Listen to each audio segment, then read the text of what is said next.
Halo semua, perkenalkan nama saya Antika Nurasana dengan NIM C2401221076 yang berasal dari kelompok 6A Praktikum Fisiologi Hewan Air.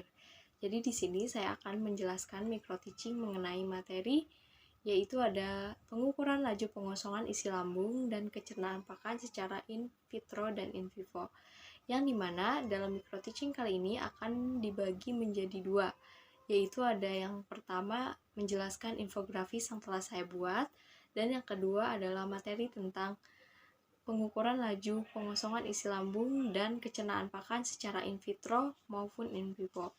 Dan dari infografis sendiri sudah saya buat, mari kita simak penjelasannya. Berikut merupakan tampilan dari infografis yang telah saya buat.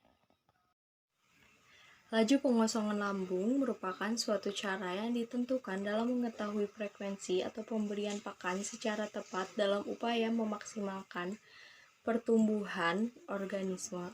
Faktor yang mempengaruhi laju pengosongan isi lambung menurut Erizal et al. 2022 diantaranya yaitu ada suhu, salinitas, kandungan pakan yang diberikan. Lalu ada faktor-faktor yang menyebabkan terjadinya Index of Soil atau ISC, yaitu ada keterkaitan makanan, lalu ada ketersediaan makanan, kemudahan ikan mencari makan, serta ada kondisi lingkungan.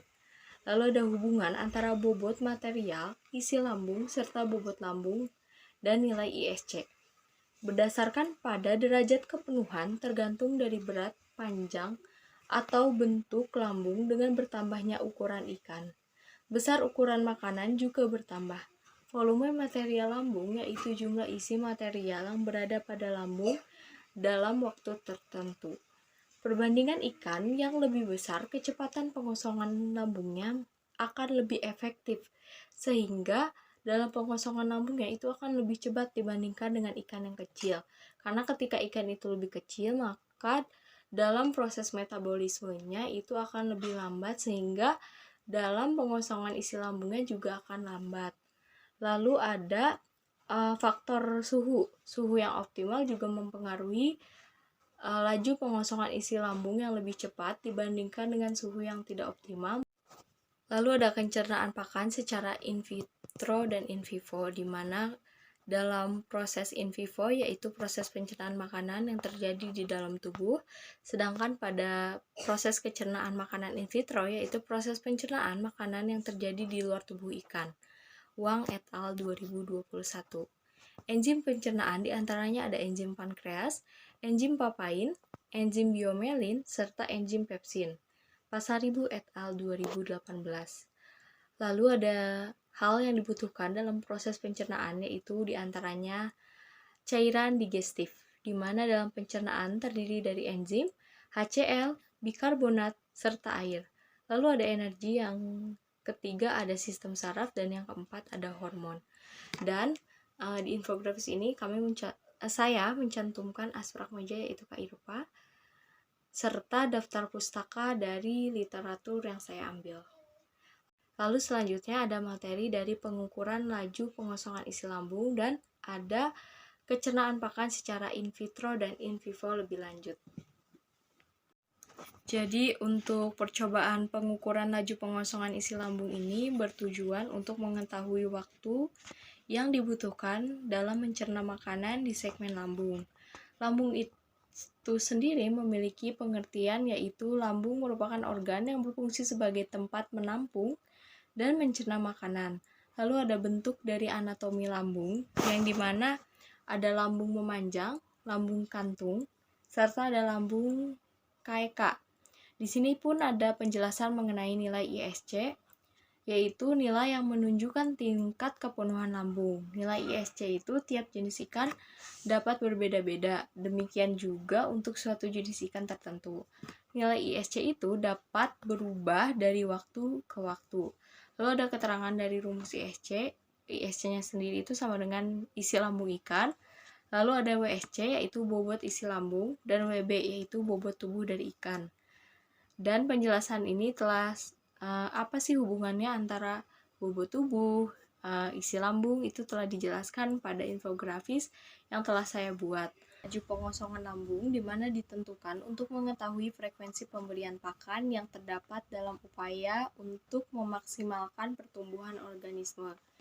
Dan ada faktor-faktornya, diantaranya ada faktor suhu, salinitas, jumlah dan kandungan nutrien makanan yang diberikan, lalu ada oksigen terlarut.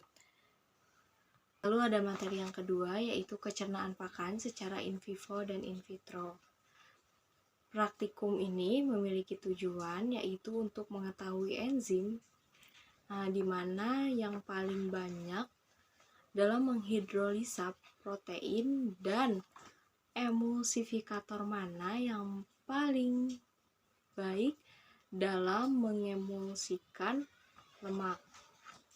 Pencernaan merupakan proses penyederhanaan makanan melalui mekanisme secara fisika dan juga kimia.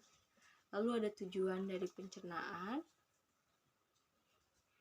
Tujuan dari pencernaan adalah untuk mengubah makanan dari senyawa kompleks menjadi senyawa sederhana.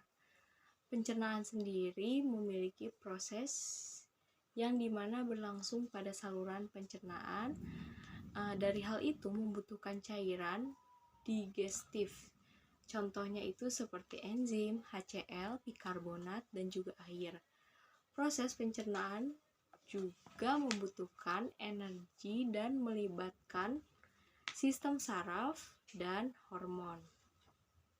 Pencernaan terdiri atas dua mekanisme, yaitu pencernaan secara kimiawi dan juga pencernaan secara mekanik.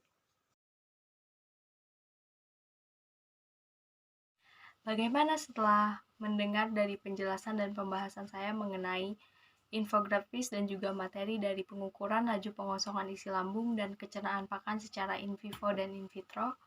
Apakah masih ada yang membingungkan? Jika masih bingung, kalian boleh bertanya di kolom komentar. Lalu microteaching ini merupakan microteaching dan pekan terakhir saya berada di Praktikum Fisiologi Hewan Air Manajemen Sumber Daya Perairan Institut Pertanian Bogor. Dan ini juga infografis terakhir saya di Praktikum Fisiologi Hewan Air. Jangan lupa untuk like dan komen jika memang microteaching ini bisa menambah wawasan buat penonton sekalian. Lalu saya Antika pamit undur diri. Jangan kedupan sama Mak Ici. Cukup